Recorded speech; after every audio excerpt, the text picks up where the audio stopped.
Hello and welcome to you.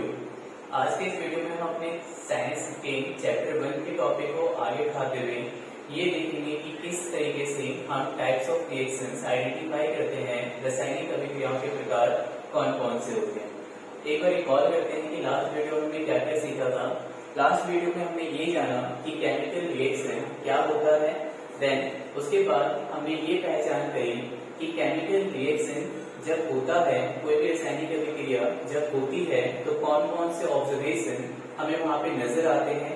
Then उसके बाद हमने ये समझा कि केमिकल इक्वेशन, जब भी किसी केमिकल रिएक्शन को लिखा जाता है तो उसे केमिकल इक्वेशन के फॉर्म में लिखा जाता है और वो दो तरीके के हो सकते हैं, या तो वर्ड या तो सिंबॉलिक, या तो शब्दात्मक रूप में या तो प्रतीकात्मक रूप में। देन उसके बाद हमने ये समझा था कि किस तरीके से हम उस टाइप्स ऑफ इक्वेशन को मैच कर सकते हैं, मतलब कि बैलेंस इक्वेशन क्या होता है, देन अनबैलेंस इक्वेशन क्या होता है, संतुलित समीकरण और असंतुलित समीकरण। तो यहाँ पर हमें सबसे पहले ये क्लियर होना चाहिए कि जब भी हम किसी अभिक्रिया को लिखते हैं तो वहां पर एक चीज आपको हमेशा ध्यान रखनी है कि वो अभिक्रिया संतुलित होनी चाहिए, वो रिएक्शन आपका बैलेंस रिएक्शन होना चाहिए। बैलेंसिंग करने का जो टॉपिक है वो आपके नेक्स्ट वीडियो में डिस्कस किया जाएगा कि हम किसी भी इक्वेशन को किस तरीके से बैलेंस, किस तरीके से हम किसी समीकरण को संतुलित कर सकते हैं। देन आज की इस वीडियो में हम बस इतना ही जानेंगे कि टाइप्स ऑफ रिएक्शन क्या होते हैं और उसके एग्जाम्पल्स क्या होते हैं। देन जब भी अगर हम देखते हैं कि किसी रिएक्शन को लिखा जाता है तो वहां पर उसकी फिजिकल स्टेट को भी लिखना बहुत जरूरी है। हमें पता है कि जो स्टेट्स होते हैं वो या तो लिक्विड होते हैं, या तो सॉलिड होते हैं, या तो गैसेस होते हैं। लेकिन जब आप किसी रिएक्शन को करते हो, जब किसी अभिक्रिया को करते हो, तो वहां पे इन तीनों स्टेट के अलावा हमें एक और स्टेट नजर आएगा जिसे हम कहते हैं एक्वस, जिसे सिंबलाइज किया जाता है AQ के फॉर्म में। आप लोग हिंदी में भी AQ के फॉर्म में इसे लिखते हो, एक्वस, जिसे हम कहते हैं जलीय। ये ध्यान रखना कि एक्वस सॉल्यूशन वो सॉल्यूशन होता है जिसमें सॉल्वेंट वाटर होता है और सॉल्यूट कोई भी सब्सटेंस, कोई पार्टिकल हो सकता है। तो जब भी हम किसी सब्सटेंस को वो लिक्विड फॉर्म में देखते हैं तो उसको सिंबलाइज करने के लिए हम वहां पर AQ वर्ड का यूज करते हैं, AQ सिंबल का यूज करते हैं। देन आगे टॉपिक को कंटिन्यू करते हुए हम अपनी टाइप्स ऑफ रिएक्शन का सबसे पहला टाइप आइडेंटिफाई करते हैं कि क्या होता है।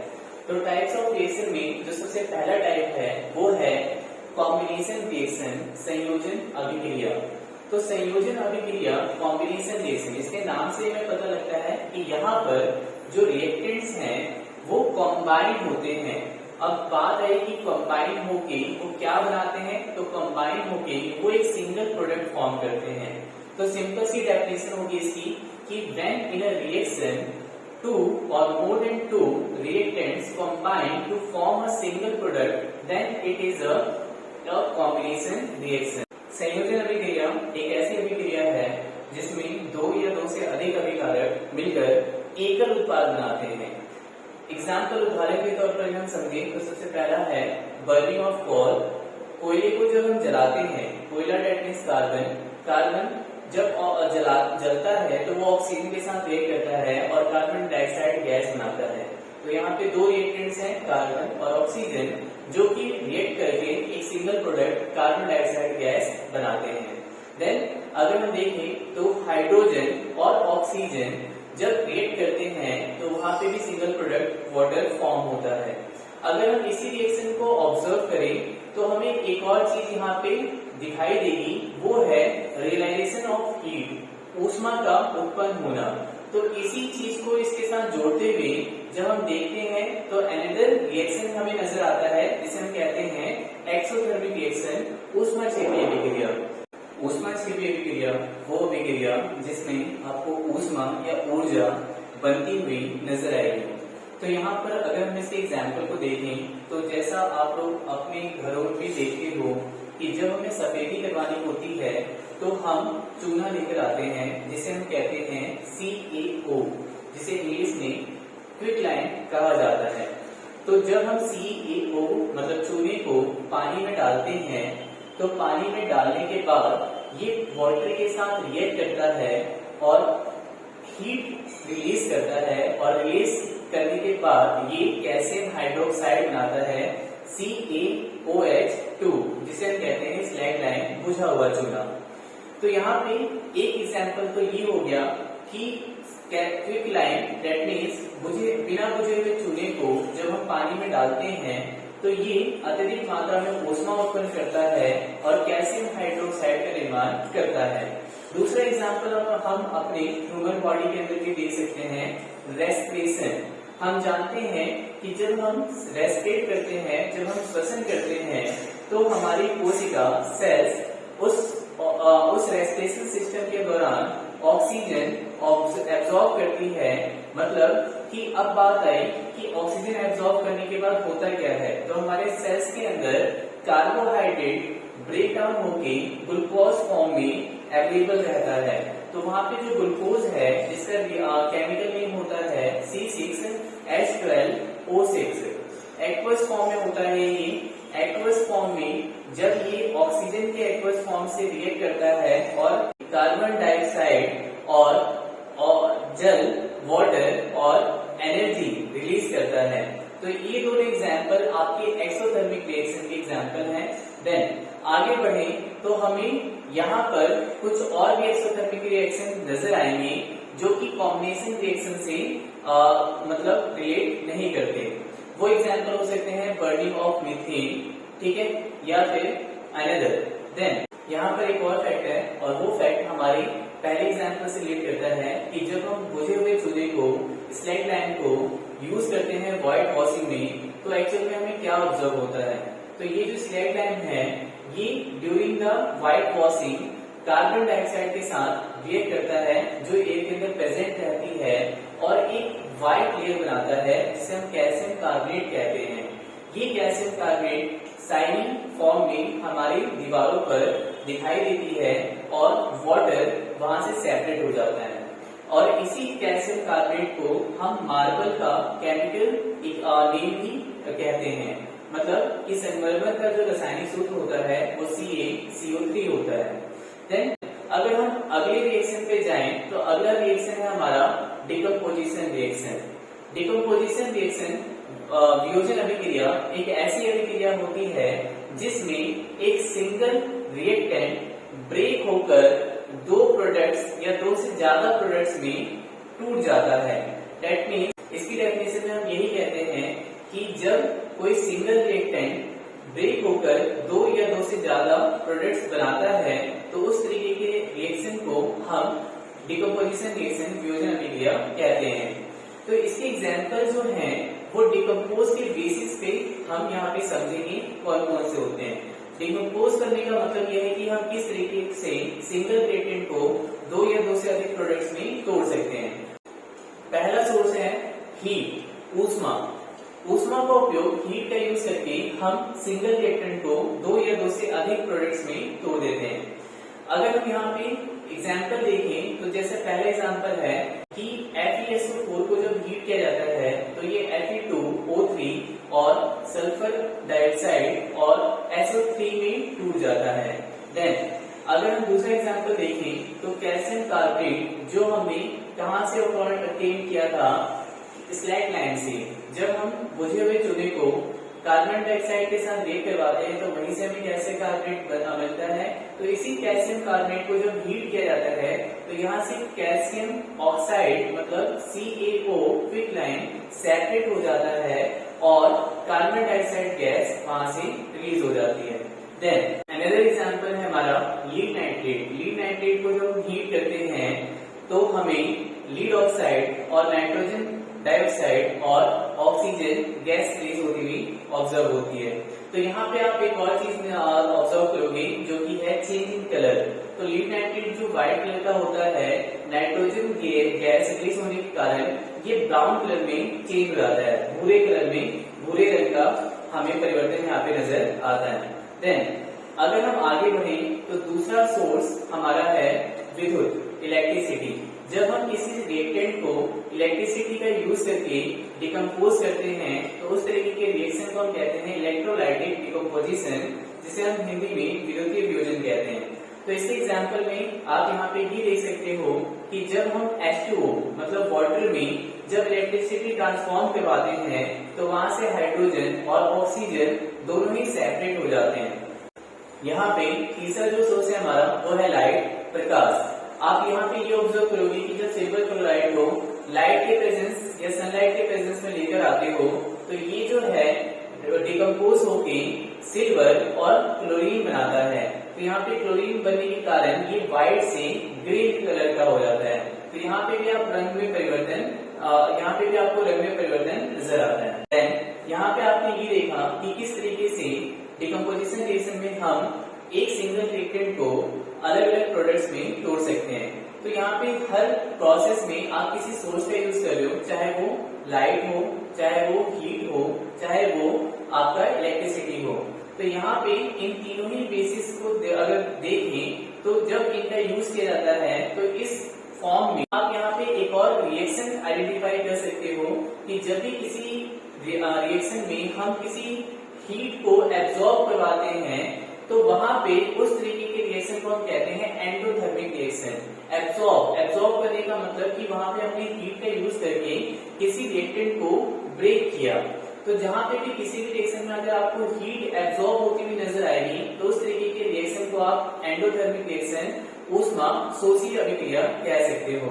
ऊष्मा शोषी दैट मींस वहां पर ऊष्मा का उपयोग किया जा रहा है। टाइप हमारा वो है डिस्प्लेसमेंट रिएक्शन, विस्थापन अभिक्रिया। यहाँ पे आप इसके नाम से ही पहचान सकते हो कि इस अभिक्रिया में आप ये देखोगे कि कोई एक वस्तु दूसरे वस्तु की को विस्थापित करके उसकी जगह ले रहा है। यहाँ पर इसका अर्थ यही है कि कोई एलिमेंट अपनी पावर का यूज करके दूसरे एलिमेंट को उसके प्लेस से डिस्प्लेस कर देगा। तो डिस्प्लेसमेंट रिएक्शन को आगे बढ़ा देते हुए हम यहाँ पे सबसे पहले ये जानेंगे कि कौन से एलिमेंट सबसे पावरफुल होते हैं और कौन से एलिमेंट कम पावरफुल होते हैं। तो इसके अरेंजमेंट के लिए आपको बस कुछ सीक्वेंस पता होने चाहिए। वो सीक्वेंस ये है कि सबसे पहले आपका पोटेशियम होता है, देन सोडियम होता है, देन कैल्शियम होता है, देन मैग्नीशियम होता है। अगर मैं इस तरीके से बोलता जाऊंगा तो आपको याद नहीं होगा, तो इसीलिए इसके लिए सिंपल सा एक वाक्य है जिसके लिए हम कहते हैं कि कालू नाग का माली आलू जरा फीके पकाता है। और कालू नाग का माली आलू जरा फीके पकाता है, इसका अर्थ यही है कि K4 पोटेशियम, नाथ Na4 सोडियम, कमाली Ca फॉर कैल्शियम, N का मतलब मैग्नीशियम, आलू दैट मीन्स एल्युमिनियम, जरा जिंक, फीके मतलब आयरन, पकाता दैट मीन्स लीड, और है H दैट मीन्स हाइड्रोजन। इसके नीचे अगर हम बढ़े तो हमें कॉपर, सिल्वर और गोल्ड नजर आएगा। दैट मीन्स सबसे हाईली जब सबसे ज्यादा जो पावरफुल होता है वो हमारा पोटेशियम होता है, देन आपका सोडियम होता है, देन कैल्शियम, फिर मैग्नीशियम। इसी तरीके से पावर जो है वो धीरे धीरे कम होती जाती है। तो आप यहाँ पे डिस्प्लेसमेंट रिएक्शन में इसी रिएक्टिविटी सीरीज का यूज करोगे, इसी श्रेणी का यूज करोगे ताकि आपको ये पहचान हो सके कि कौन सा एलिमेंट सबसे ज्यादा पावरफुल है और कौन सा एलिमेंट सबसे कम पावरफुल है। तो डिस्प्लेसमेंट रिएक्शन में अगर हम एग्जांपल देखें तो एग्जांपल में सबसे पहला जो एग्जांपल है वो है FeCuSO4। तो यहाँ पे आप ये देखोगे कि LHS में हमारा आयरन है और कॉपर सल्फेट है। तो यहाँ पे एक मैचिंग आप ये कर लो कि इस रिएक्शन में एक सिंगल रिएक्टेंट होगा, मतलब एक सिंगल एलिमेंट होगा और एक कंपाउंड होगा। तो होगा क्या कि हम यहाँ पर ये देखेंगे कि जो सिंगल एलिमेंट है क्या वो कंपाउंड के किसी एलिमेंट से ज्यादा शक्तिशाली है या नहीं। तो आप यहाँ पे अगर मैचिंग करो तो कॉपर सल्फेट में जो Cu है वो आयरन से कमजोर है। दैट मीन्स कि जो आयरन होगा वो कॉपर को उसकी जगह से डिस्प्लेस करके आयरन सल्फेट बनाएगा और कॉपर को अलग कर देगा। इसी तरीके से अगर हम अनदर एग्जांपल देखें तो लीड का जब हम रिएक्शन करवाते हैं CuCl2 तो यहाँ पर हमें ये ऑब्जर्व होगा कि वही कि Pb जो है मतलब लीड जो है वो कॉपर से ज्यादा रिएक्टिव है, तो वो उसको डिस्प्लेस करके लीड क्लोराइड और कॉपर अलग हो जाएगा। देन अगर हम कुछ और एग्जांपल देखें तो एग्जांपल में अगर हम मान लो कि Fe का रिएक्शन करवाते हैं जिंक सल्फेट से, हम जिंक सल्फेट से करवाएं तो यहाँ पे कोई भी रिएक्शन नहीं होगा। रीजन क्यों? क्योंकि जो Fe है वो Zn को डिस्प्लेस नहीं कर सकता, क्योंकि वो उससे लीस्ट रिएक्टिव होता है, कम शक्तिशाली होता है।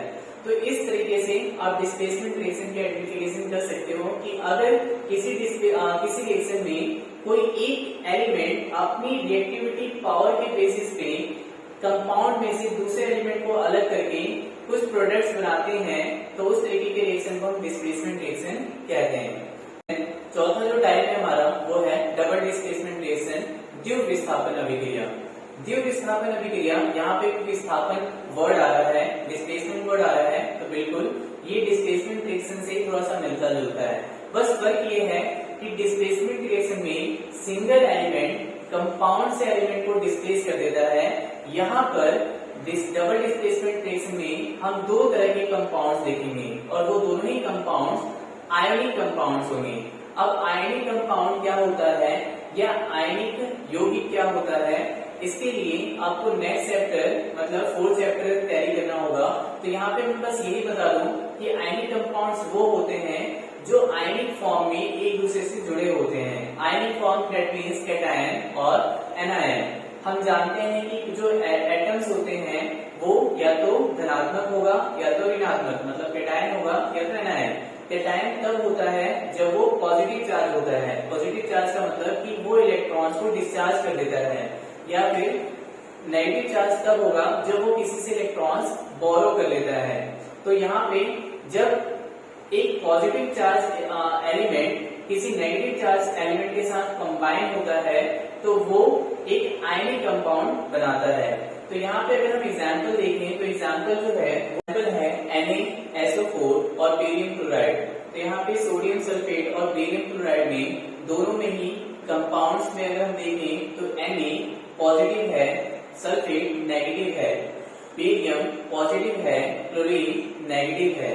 तो ये दोनों जब एक दूसरे के साथ रिएक्शन करते हैं तो आयंस एक्सचेंज हो जाते हैं, मतलब कि पॉजिटिव आयन जो होते हैं वो एक दूसरे के प्लेसेस को एक्सचेंज कर लेते हैं। Na क्लोरीन के साथ रिएक्शन करके NaCl और बेरियम सल्फेट के साथ रिएक्शन करके बेरियम सल्फेट बनाता है। तो यहाँ पे NaCl और बेरियम सल्फेट का निर्माण होता है। तो इस तरीके से आप यहाँ पे ये देखते हो कि जो आयनिक कंपाउंड्स होते हैं उसमें आयन एक दूसरे के प्लेसेस को एक्सचेंज कर लेते हैं। तो इस तरीके के रिएक्शन को हम डबल डिस्प्लेसमेंट द्वितीय विस्थापन अभिक्रिया कहते हैं, क्योंकि यहाँ पे दो एलिमेंट एक दूसरे की जगह को चेंज करते हैं। यहाँ पे हम एक और चीज ऑब्जर्व करेंगे कि during the double displacement reaction आपको एक इनसॉल्युबल पार्टिकल बनता हुआ नजर आएगा, एक अवक्षेप बनता हुआ नजर आएगा। तो यहाँ पे जैसे रिएक्शन में आप देख रहे हो कि सोडियम सल्फेट और बेरियम क्लोराइड दोनों ही एक्वस सॉल्यूशन हैं। जब ये दोनों एक दूसरे के साथ रिएक्ट करते हैं तो वहां पे NaCl तो एक्वस सॉल्यूशन है, लेकिन बेरियम सल्फेट एक आपका सॉलिड कंपाउंड बनता है।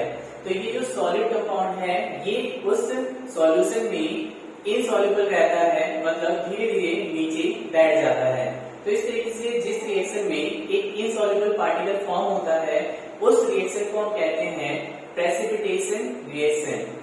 प्रेसिपिटेशन रिएक्शन एक ऐसा रिएक्शन होता है जिसमें कोई प्रेसिपिटेट मतलब इनसॉल्युबल पार्टिकल फॉर्म होता है। हिंदी में जिसे हम अवक्षेपन अभिक्रिया कहते हैं, और जो इनसॉल्युबल मतलब अघुलनशील पदार्थ होता है उसे हम अवक्षेप कहते हैं। तो इस तरीके से आपके जो मेन रिएक्शंस हैं वो क्लियर होते हैं कि कॉम्बिनेशन रिएक्शन, डिकम्पोजिशन रिएक्शन और इन्हीं दोनों के बेसिस पे एक्सोथर्मिक रिएक्शन और एंडोथर्मिक रिएक्शन, या फिर आगे बढ़ते हुए डिस्प्लेसमेंट रिएक्शन और डबल डिस्प्लेसमेंट रिएक्शन क्या होते हैं। चैप्टर को खत्म करने से पहले जो दो रिएक्शन बचे हैं उन्हें भी डिस्कस कर लेते हैं, जो है ऑक्सीडेशन रिएक्शन, उपचयन अभिक्रिया, रिडक्शन रिएक्शन, अपचयन अभिक्रिया। बहुत ही सिंपल रिएक्शन है ये, जहां हम ऑक्सीडेशन रिएक्शन में ये देखते हैं कि किसी रिएक्शन में कोई भी एक एलिमेंट ऑक्सीडाइज हो जाएगा, मतलब ऑक्सीजन को गेन कर लेगा या फिर हाइड्रोजन को लूज कर देगा। तो उस तरीके के रिएक्शन को हम ऑक्सीडेशन उपचयन अभिक्रिया कहते हैं। गेन ऑफ ऑक्सीजन और रिड्यूस ऑफ हाइड्रोजन, मतलब हाइड्रोजन को लूज कर देना। जिसके लिए एग्जाम्पल आप ये देख सकते हो, एग्जाम्पल है कि Cu और प्लस O2।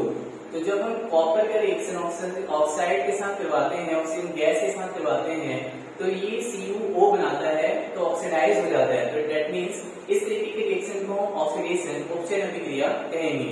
बस आपको ये ऑब्जर्व करना है कि वहां पे कि कोई भी सब्सटेंस ऑक्सीडाइज हो रहा है या नहीं, तो या फिर हाइड्रोजन को लूज कर रहा है या नहीं, तो उस तरीके के रिएक्शन को आप ऑक्सीडेशन रिएक्शन, उपचयन अभिक्रिया कह सकते हो।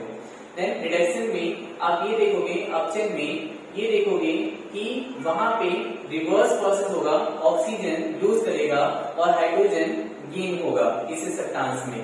तो उस तरीके के रिएक्शन को हम रिडक्शन रिएक्शन कह सकते हैं। इन्हीं दोनों को मिला के आपका बना है रिडॉक्स रिएक्शन। रिडॉक्स का मतलब कि जिसमें आपको दोनों ही चीजें ऑब्जर्व होंगी कि आपको कोई एक एलिमेंट ऑक्सीडाइज होता हुआ नजर आएगा और दूसरा एलिमेंट हाइड्रोजन को गेन करता हुआ नजर आएगा। तो उस तरीके में आपको ये देखना है कि वहां पे रिडक्शन कहाँ हो रहा है और ऑक्सीडेशन कहाँ हो रहा है, उपचयन कहाँ हो रहा है और अपचयन कहाँ हो रहा है। देन अगले टॉपिक में आपके बैलेंसिंग का टॉपिक या बैलेंसिंग का कॉन्सेप्ट क्लियर होगा, जिसमें आप किसी भी केमिकल इक्वेशन को बैलेंस करना सीखोगे। देन और इसी बेसिस पे कुछ हम बेसिक क्वेश्चन लेकर देखेंगे कि जो भी चैप्टर के इंपॉर्टेंट टॉपिक्स और फैक्ट्स हैं क्या वो हमें क्लियर हुए हैं या नहीं। तब तक के लिए स्टे सेफ, स्टे हेल्थी।